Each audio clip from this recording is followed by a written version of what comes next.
Welcome to the 21st Century Film Club. Today's film is An Irish Goodbye, which won the Best Live Action Short Film at the Oscars. So, what do you think of the film? I really, really love this film. I think it was just a sweet tale. I think, in a way, even though it was a short film and I knew going into it as a short film, I kind of would have wanted more, because it was just that film where I had a cup of tea with the film, and by the time I finished the cup of tea, the film was over. And I wouldn't have minded seeing a bit more, but it's interesting that it's a film that has really no subplots, really only one sub-character who I'd say is a priest, who I'd get onto later. But I think the acting in it was absolutely incredible and naturalistic, and it was just warm. I don't know if certain bits of it kind of felt like an advert for Ireland and the Irish way of life. Does quite a lot of Irish adverts get recommended to me about travel to Ireland and their sense of humour. And I think this had good crack in it too.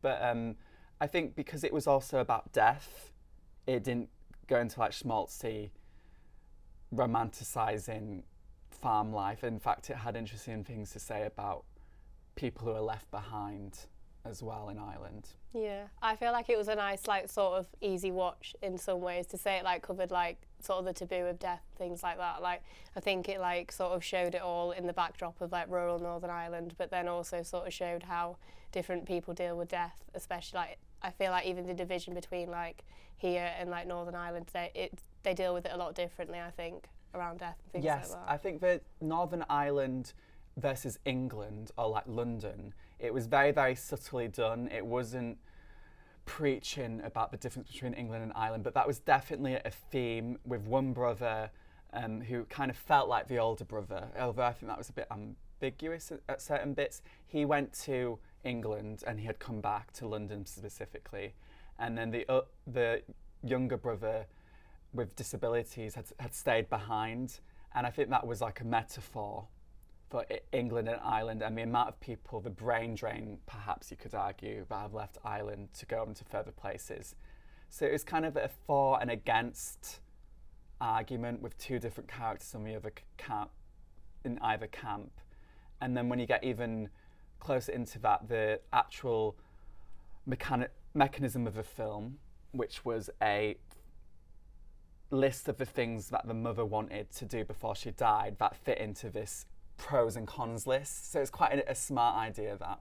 Yeah, I thought it was really like clever how they managed to like interweave like the bucket list into the film, and then obviously the revelation like that he hadn't actually had the exact list that the priest was going to give him at the start. Like, I thought it was like cleverly done in that sense. Like, it was something a bit different, and they sort of like focused on the brother relationship throughout. Like, it wasn't made a thing that one of them had a disability. It was more just like there's the brother bond and like the division of one wanting to come to like wanting him to move to another part of Ireland so that he could go back to London and they could leave the farm. It was more just focused on that rather than like trying to make it a bigger thing and like change it up that way. Yes, I think it had a nice setting of time as well. So it was just after the funeral, and it opens with inappropriate jokes by the priest, and the priest is consistently inappropriate and trying to be funny.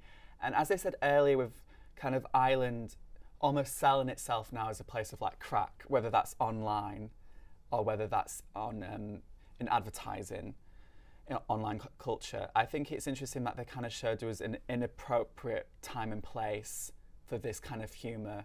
And maybe, like all types of people, Irish people sometimes lean on that humour when really they should be addressing the actual issue of death. So their way of grieving, all of them, including the priest, was to joke.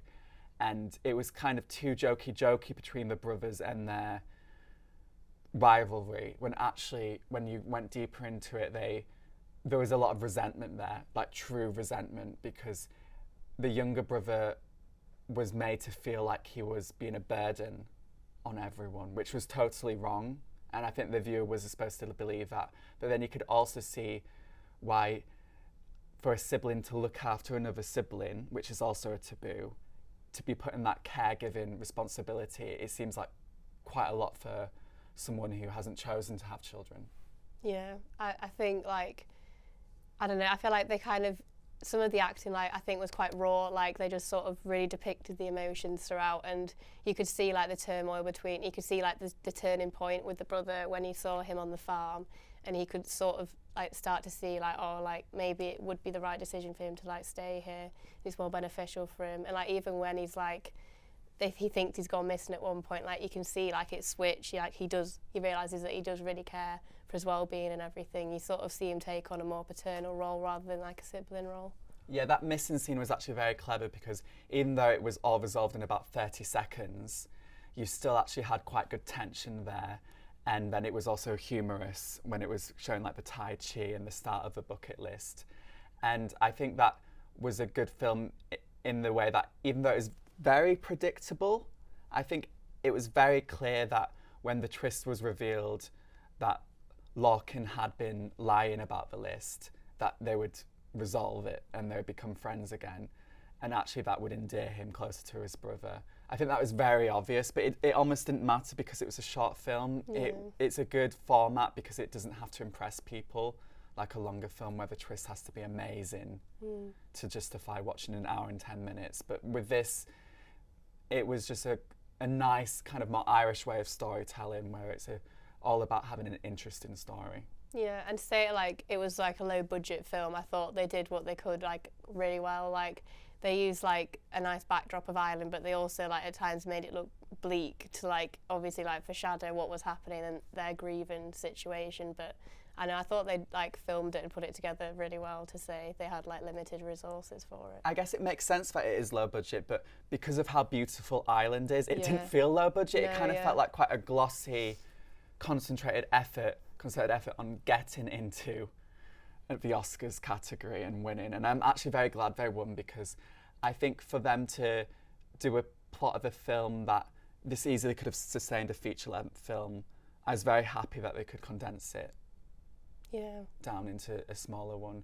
But I think it is I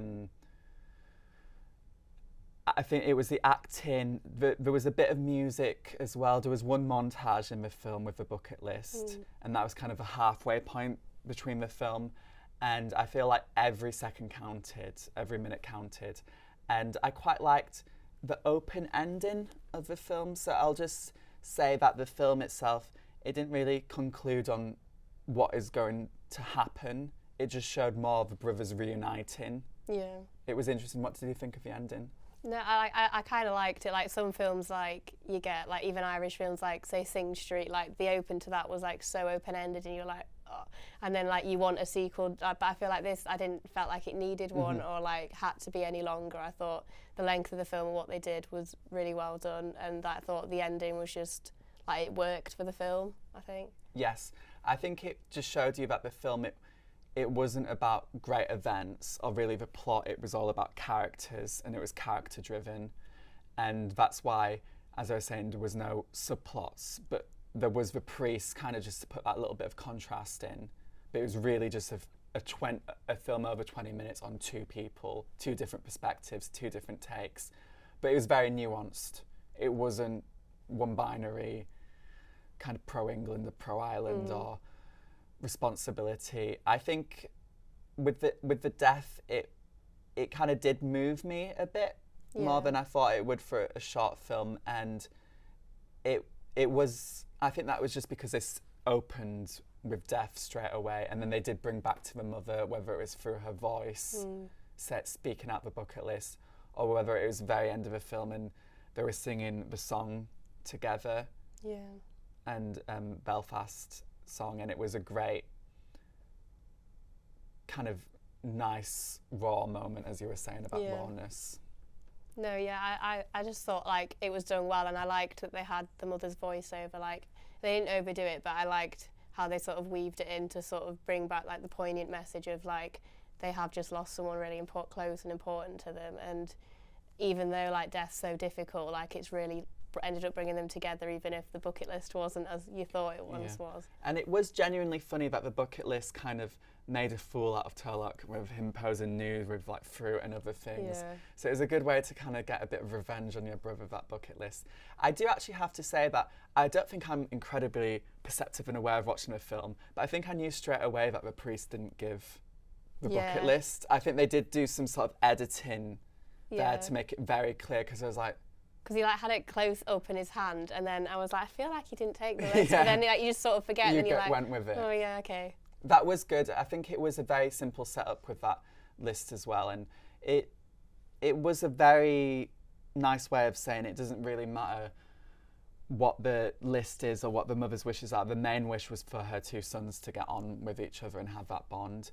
And I think it was kind of suggesting that the growth of the film was actually Turlock, and that he recognised that it's not his brother's not a burden. In fact, it's actually a gift that they have this relationship, and that they should nurture it, not that it's something that he has to do like a chore. I think at first he had that mindset, which was really, really bad, but we were just kind of sprung on these characters without knowing their history or anything. And you can see maybe why Turlock wanted to escape or move away or get ahead and have his own independent life. And it's interesting that it was all about moving Larkin to an aunt somewhere else and kind of moving the problem away. And I think that was symbolic of wider things in society, that you can't just delegate responsibility to someone else. It was just sort of like he was just sort of distanced, because sort of even like an aunt, sort of like it's not your immediate family, it's sort of distant family. It's like it was not like, obviously it doesn't really show a lot about if there was a father figure or whatnot, but like if he'd gone to London he must have had reasons to do so, and it's not that it really goes into it, but like you've got to think like that's his last immediate family member, like of his family unit, and it's the way at the start he was so ready to just like send him off to the aunts in like a different part of Ireland, and then I think the film is just like him realising like, you know, he's like your main person left. It is odd that he had gotten to that point where he'd kind of even considered that, but I think as a society we've become so career driven and focused on work that it is easy to think that if this was a plot where lots of people face this nowadays, where they have to look after their parents and then they're not being as independent as they would like with their own children, middle-aged people, it is a kind of an interesting position that as our society becomes increasingly older, we're going to find ourselves in more responsibility. And I think it is interesting that carers as well had a light shone on them in this film, and male carers as well, because we don't typically associate caring with men. No, I feel like that was also like a nice like touch to it as well, and to sort of show that like the carers isn't always like, I don't know, caring for like your elderly parents or like, you know, vulnerable people. It can be like you need to step up for one of your siblings or something like that. Like it was sort of like an alternate take on it, which I quite enjoyed. I really liked the scene of Larkin praying and asking kind of to be forgiven, because I think it was a refreshing, positive depiction of Christianity specifically. And if I had to say, you know, what is the purpose of prayer, it would be to kind of get you through tough times like this, and to also realign your moral compass and figure out what you were doing right and wrong. And whether you're religious or not, it's all about that introspection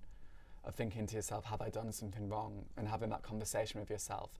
And I think it did show that, in contrast, Turlock, who didn't have that kind of prayer, we know was shown that he seemed a bit more sterile in himself. And if he had kind of lost that inner dialogue.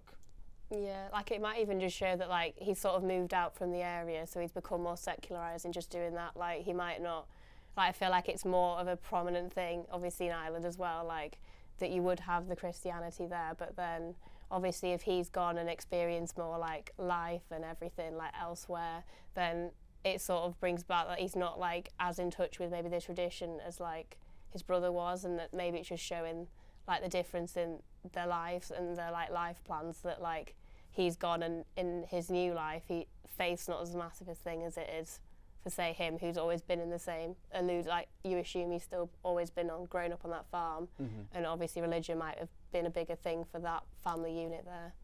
Yes, I think with the priest being there at the funeral, and actually being Father O'Shea, actually being so close to Larkin and looking after him, you can kind of tell that sense of community, that whilst the mother was alive or was becoming more and more ill, that the priest was a central part of that unit. And actually perhaps it was suggested slightly that the priest took the responsibility of the brother instead. So whilst the brother is away, the priest is the one who stepped up, which is why the bucket list, even though the priest actually, in fact, never gave it to them.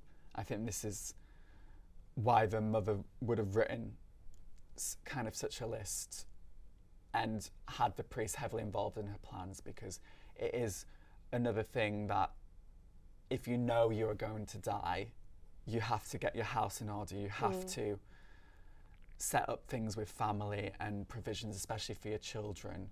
And it is a very horrible subject to discuss, but I'm glad that this film, because it is a short film, if you were grieving, it's not too much. Yeah. But I feel like anyone who has lost a relative can really relate to this film, and they should actually go see it, because you will see similarities in the way, the aftermath of someone's death and the impact of religion.